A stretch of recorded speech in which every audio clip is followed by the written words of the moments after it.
Welcome to the Reginald F. Lewis Storytime. My name is Lesa Cline Ransome, and today I'm going to read from my book, Overground Railroad, illustrated by my husband, James Ransome. So many of us know the story of the amazing woman named Harriet Tubman, who was the conductor on the Underground Railroad. The Underground Railroad was a secret network that helped many enslaved people in the South make their way north to freedom in the North. But the book that I'm going to read today is a story called The Overground Railroad. Now, the Overground Railroad is a railway system that carried millions of blacks north who left the South during the Great Migration, which took place between 1916 and 1970. During the Great Migration, blacks left the South for the chance for better jobs and opportunity and education and a life free from segregation and Jim Crow South. So I'm going to start reading Overground Railroad.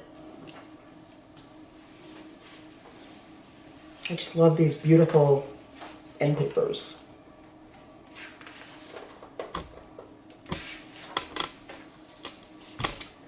Some walked, some drove, but we took the train north.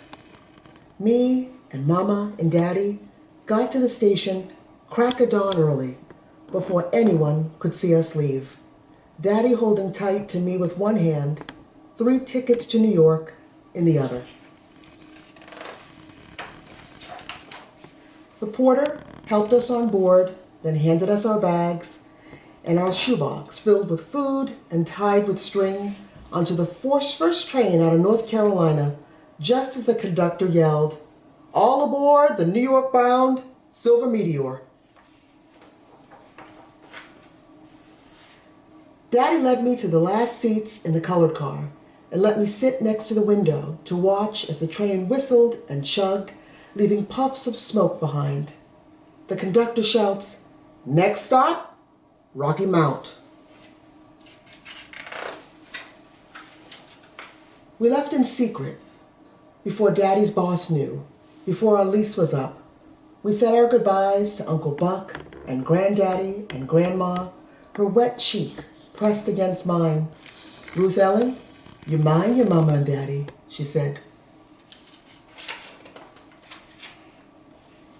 "No more picking," Daddy said mad.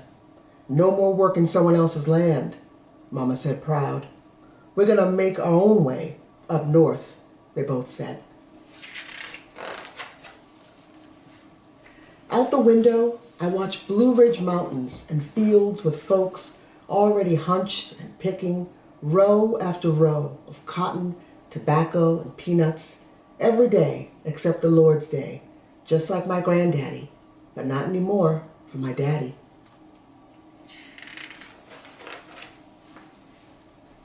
At the next stop, more people and boxes and satchels squeezed into the colored car. So many they stood on tired feet or sat on hard floors where they were.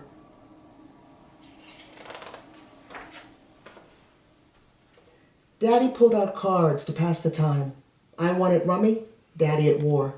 In my bag is the book Teacher pressed in my hands on the last day of school before we left. Next stop, Norfolk, Virginia.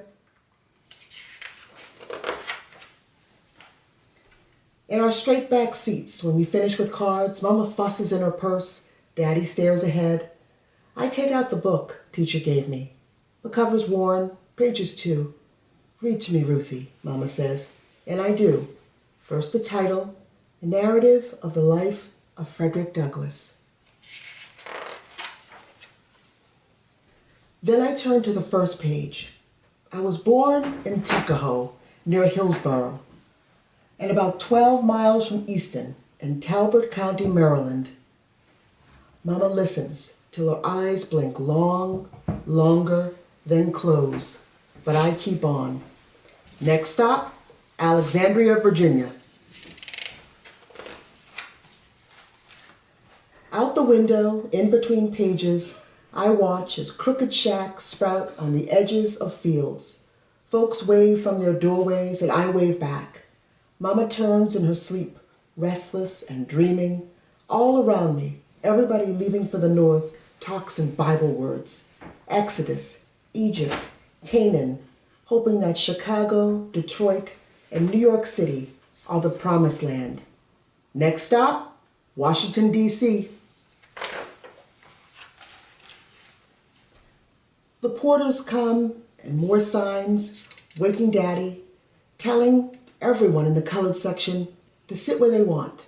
We don't have to stay in front, behind the engine, breathing in smoke, because we're past the line that divides black from white, south from north, wrong from right. I wait to move, but we wait more. Finally, Daddy takes my hand and Mama stands, and we walk down the aisle, out the colored car, and through the curtain. Next stop, Baltimore, Maryland.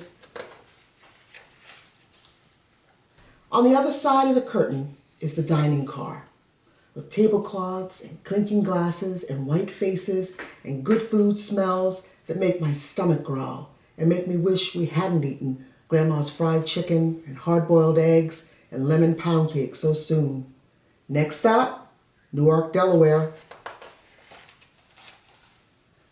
We walk past row after row of white folks who stare or turn away with eyes that say, "Keep moving," when they see us. Some put hands on empty seats, not here, and we keep walking until we find smiles from new neighbors. Out the window, people turn and point, and I see water, a whole river, running long beside us. It's the Delaware River, a mother says to her boy. The book teacher gave me has pages filled with the story of a boy leaving behind what he knew and heading to what he don't. Just like me, only he didn't have a ticket bought by his daddy and food packed by his grandma. So he was cold and hungry, but he kept on running at night with only the North Star to guide him, along the Chesapeake and the Delaware River, in secret, getting help along the way till he made his way walking to freedom north. Next stop, Philadelphia, Pennsylvania. I watch the tracks in front of me and behind me, just as far as the eye can see. Mama and Daddy say jobs, education, freedom are waiting in New York for us. And like the boy in the book, we all running from and running to at the same time. Last stop, New York City, Penn Station. We step off the train, and I stretch my neck to see bright lights, tall buildings, shimmering against a sky bright as 100 North Stars. Daddy grabs our bags. I squeeze Mama's hand. The other holds tight to my book. The end. Thank you so much for joining me. Enjoy your day.